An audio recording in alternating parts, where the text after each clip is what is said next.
नमस्कार। आप देख रहे हैं स्टार बिहार न्यूज और मैं हूं रंजीत मिश्रा। देखिए, शिवहर लोकसभा क्षेत्र में हम हैं और शिवहर लोकसभा क्षेत्र से महागठबंधन के प्रत्याशी रितु जायसवाल, जो राजद के प्रदेश प्रवक्ता भी हैं, उनके पति आईएएस अरुण कुमार जी लगातार कैंपेन कर रहे हैं शिवहर लोकसभा क्षेत्र में।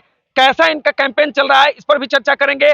वहीं कई मुद्दा इन्होंने शिवहर को लेकर उठाया है, इस पर भी चर्चा करेंगे। तो सबसे पहले आपका बहुत बहुत स्वागत है। बहुत बहुत धन्यवाद। क्या कहेंगे, कैसा कैंपेन चल रहा है आपका?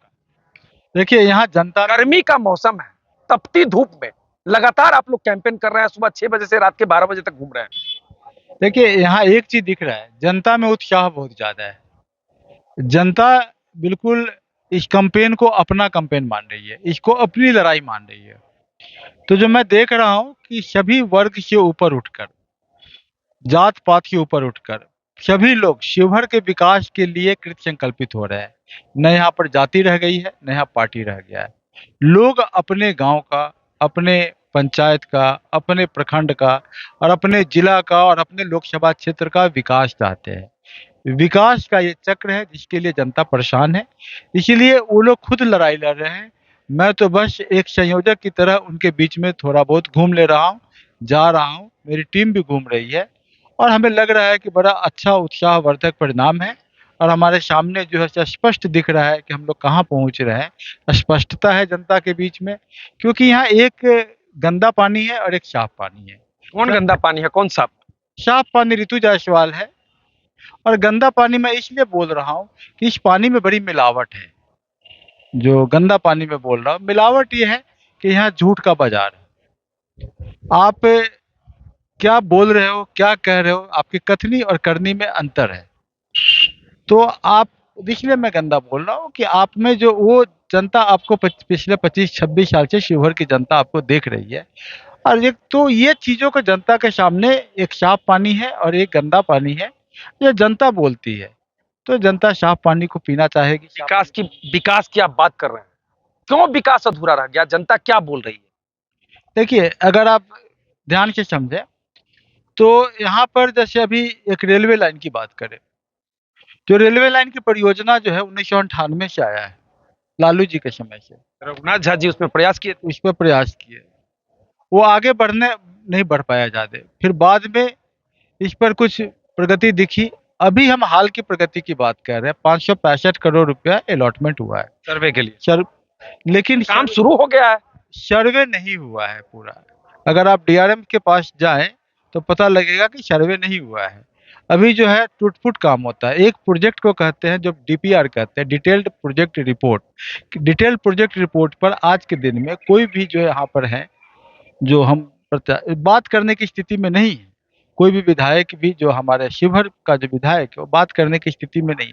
कभी मैंने उसका कोई बयान इस तरीके का नहीं देखा डिटेल प्रोजेक्ट रिपोर्ट में क्या प्रॉब्लम है। लैंड एक्विजिशन एक समस्या होती है, भूमि का अधिग्रहण। एलएआरआर का एक्ट होता है, उस एक्ट के तहत भूमि का अधिग्रहण होता है, उसकी राशि अभी तक नहीं मिली है। जब भूमि का अधिग्रहण नहीं होगा तब तक वो कैसे हम आपको बता पाएंगे कि भाई लेआउट प्लान ये है। सर्वे का एक है कि यहाँ पर देखा गया कि भुरभुरी मिट्टी है, तो एक रास्ता बन रहा है कि इस रास्ते से होगा।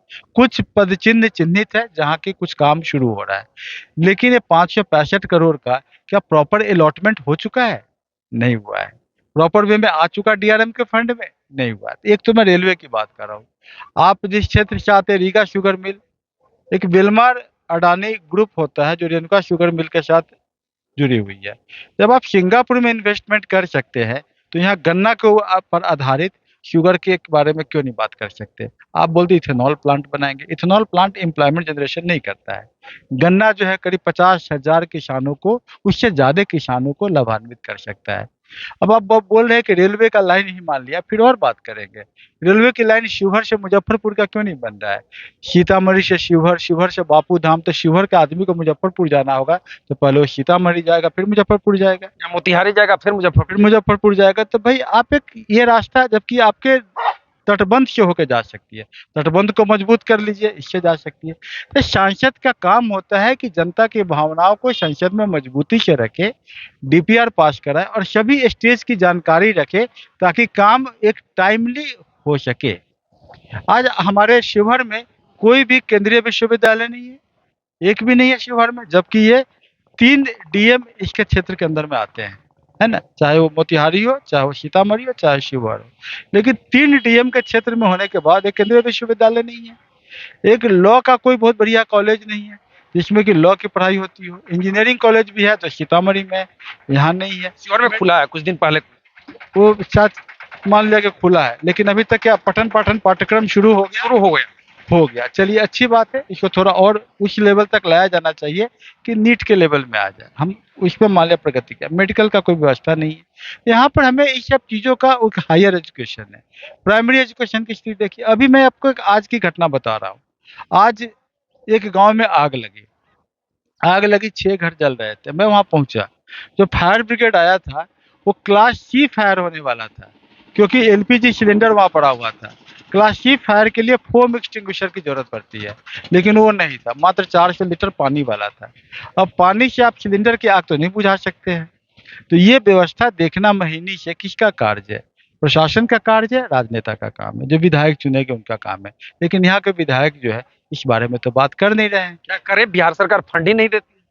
नहीं, ये बहुत साधारण सी बात है। 4 फोम एक्सटिंग्विशर खरीदने के लायक फंड है, और सब जगह। पटना में क्यों व्यवस्था नहीं है? पटना में तो हो रहा है। नालंदा में क्यों व्यवस्था खराब नहीं है? वहाँ तो हो रहा है। हम शिवहर की बात करेंगे, नालंदा मुख्यमंत्री जी का गृह जिला। बात ही कर लिए तो यहाँ भी एक सांसद ऐसा चुनिए ना कि ताकि वो बताए कि इस सांसद के जिला में कोई कुव्यवस्था नहीं हो सकती है। ऐसा सांसद चुनने का हक है, इसलिए तो जनता साफ पानी पीना चाहती है कि ऐसा सांसद हम चुने कि ऐसा व्यवस्था हमारे लिए सही रहे। अभी जब बहुत मुश्किल से, अभी मैं पोस्टमार्टम की बात कर रहा था कि पोस्टमार्टम कटर की जो है सिर्फ अपॉइंटमेंट नहीं हुआ है। डेली वहाँ लाश आता है और लाश जो पड़ा रहता है, एक दिन बाद जो है पोस्टमार्टम कटर आएगा। ये कितना छोटा काम है। विधायक फंड से आप 20,000 रुपया सैंक्शन कर दीजिए, उससे पोस्टमार्टम कटर का अपॉइंटमेंट हो सकता है। ये तो बहुत बड़ी बात तो है ही नहीं।